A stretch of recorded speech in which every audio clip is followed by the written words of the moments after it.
Question for you guys, and I want you to answer down below in the comments. Are Nike and Adidas truly running out of ideas, or are we as consumers perhaps expecting a little bit too much? What's going on, guys? Josh from soccerreviewsforyou.com, bringing you a video today to discuss a topic that I see being brought up a lot online when it comes to the football boot industry and even specific brands, and that is that Nike, Adidas, Puma, insert brand name here, is running out of ideas. Whether or not there's actually any truth to that statement is a matter of personal opinion, but given that I dedicate way too much of my time thinking about this kind of stuff, I figured I'd share mine. If you guys do end up enjoying this video and perhaps just like seeing the football boot industry talk videos, be sure to support this one with a like, and if you have any suggestions for other topics you'd like to hear me discuss, leave that down below in the comments. Also, if you're new here watching for the first time and don't want to miss out on future content from me, be sure to hit that subscribe button along with the little bell notification so you get notified when the next new video goes live. Now, I kind of hinted at what my opinion is on this topic in the intro of this video when I said, are consumers perhaps expecting a little bit too much from these brands with all these new releases? And even myself, I would say that I am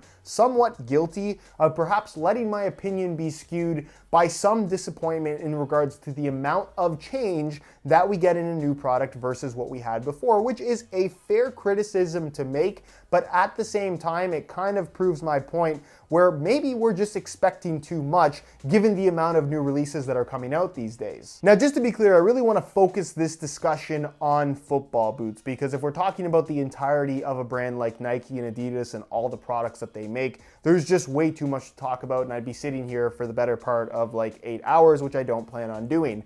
Either way, I think the best comparison to make to prove what I'm talking about in regards to consumers perhaps expecting a little bit too much is how cell phones have evolved over the years. And granted, I'm not a technology expert, I am not a cell phone expert by any means, but I think it's a great example in that originally a cell phone was basically a giant suitcase that you carried around. And then when they were able to make the cell phone significantly smaller, where it was the size of a normal phone at the time, that was a big revolutionary step for that particular product and that technology. Then cell phones got to a point where they were so small that they could fold in half, and that was a big deal. Then they introduced screens and they introduced cameras, and that was a big deal. Then the first iPhone came out and it had a touch screen, and that was a big deal. And every single year it seemed like cell phone technology would have something new and revolutionary get introduced that people were constantly excited about, and obviously very satisfied when that next new product came out and it was so much better than what we had before. But now cell phones have almost gotten to a point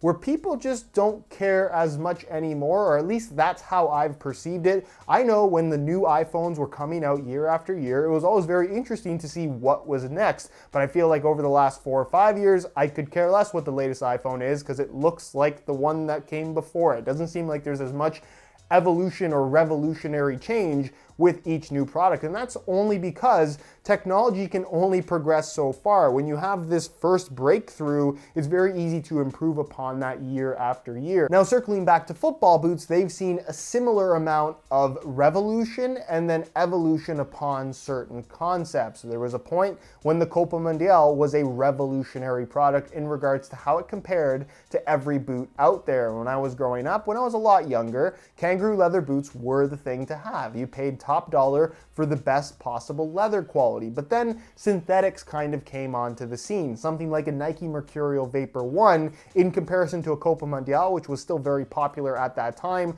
they are polar opposites in regards to what a football boot can be. So obviously, with something like a Vapor 1 being as new and exciting as it is, people were hyped up about that. But looking back at the Vapor 1 in terms of synthetic technology being so new at the time, while it was revolutionary, there was obviously a lot of evolution that could be had from that point forward for basically improvement. So for years and years and years, we saw the improvement and I guess the evolution of synthetic uppers. Fast forward to 2014, we get the introduction of mid-cut boots and knitted uppers, and that's kind of been the latest trend, the latest revolution in the football boot industry, where Nike had great success introducing the Obra 1 and the Superfly 4. Everyone saw that success, and now they were building upon that revolutionary introduction by Nike. But now it seems like it's gotten to a point, even though it's only been 5 years, where people seem to be sick of knitted uppers,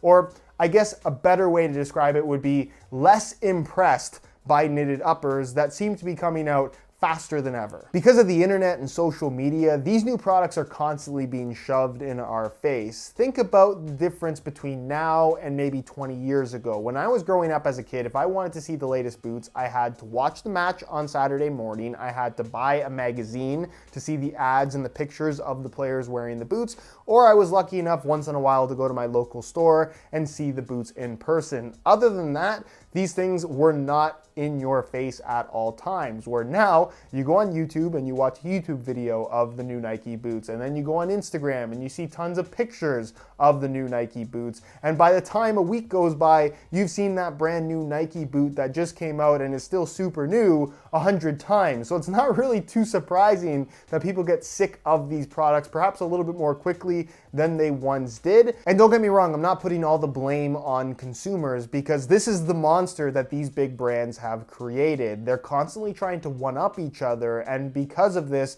the releases have become more frequent than ever. Granted, these brands have created an industry based around hype and the next big thing, and we're seeing a lot of these brands maybe go after the next big thing more than they perhaps should, to the point where you do end up with products that are very gimmicky and just not as good as they could be. But at the same time, I think we as consumers need to understand that just because a product isn't revolutionary, it doesn't make it boring. It doesn't mean that the brands have run out of ideas. It just means that the time for the next revolutionary step in football boots is not right now. Here are a few examples of some failed attempts at revolutionary products. The Adidas F50 Tune-It system, absolutely brilliant idea. It seems like a great concept where you have an upper that's interchangeable, studs that you can change, create your own custom stud pattern, change up the midsole of the boot to make it lighter, stiffer, more flexible, slightly heavier. But ultimately, those elements never came together in a way that was seamless enough to really compete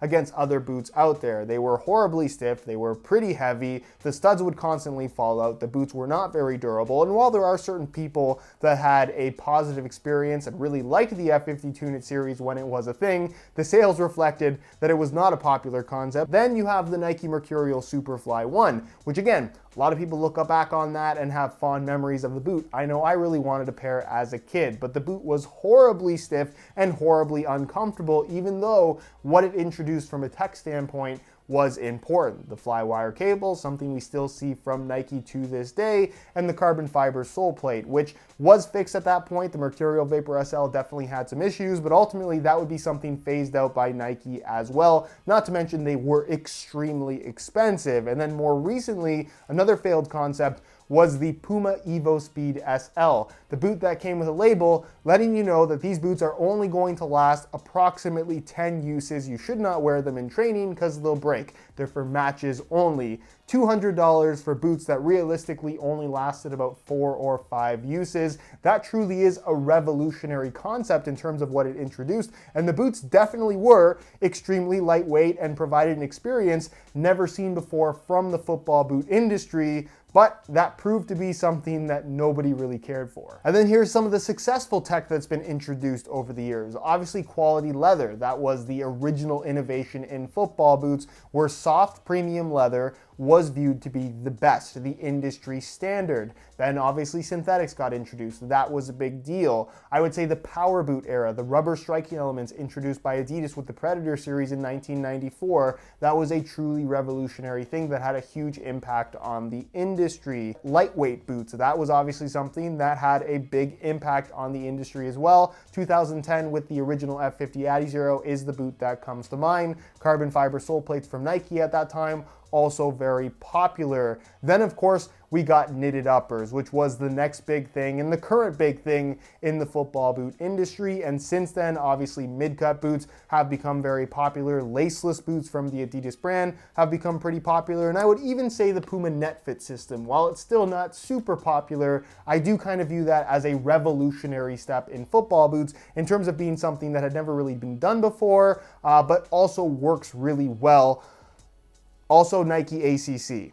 I think it's unrealistic as a consumer to expect every brand new boot to be something truly revolutionary. What I don't think is an unreasonable demand though, and this is what I mostly complain about when a new boot comes out, and I don't think it's a big enough change, is that if you're going to come out with a new product, it should be better than the one that it replaces. If it's not any better or it's worse because of some gimmicky thing that they introduced, then that is a fail, and that is something that I think should be criticized. But to expect every new release to be something revolutionary and never seen before, that I think is totally unrealistic. So I guess I'll leave you guys with this question to answer, and that is, what is the next big revolution for the football boot industry? Especially if you're of the opinion that Nike and Adidas have run out of ideas. What's your idea for what they should do next? I think that there is potential around 3D printing. I think there's potential around some kind of recycled materials for an upper or a sole plate. And I also think there's perhaps some potential for some kind of a moldable material that we've never seen before.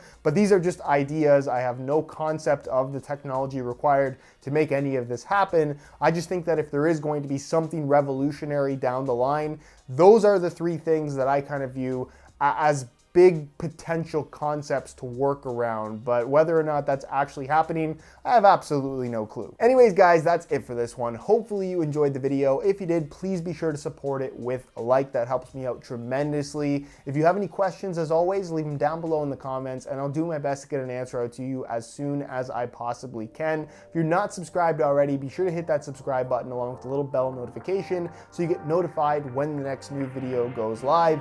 All my social media information is linked down below as well, so if you want to follow me there, be sure to go ahead and do that. And other than that, thank you so much for watching, and we'll see you in the next one.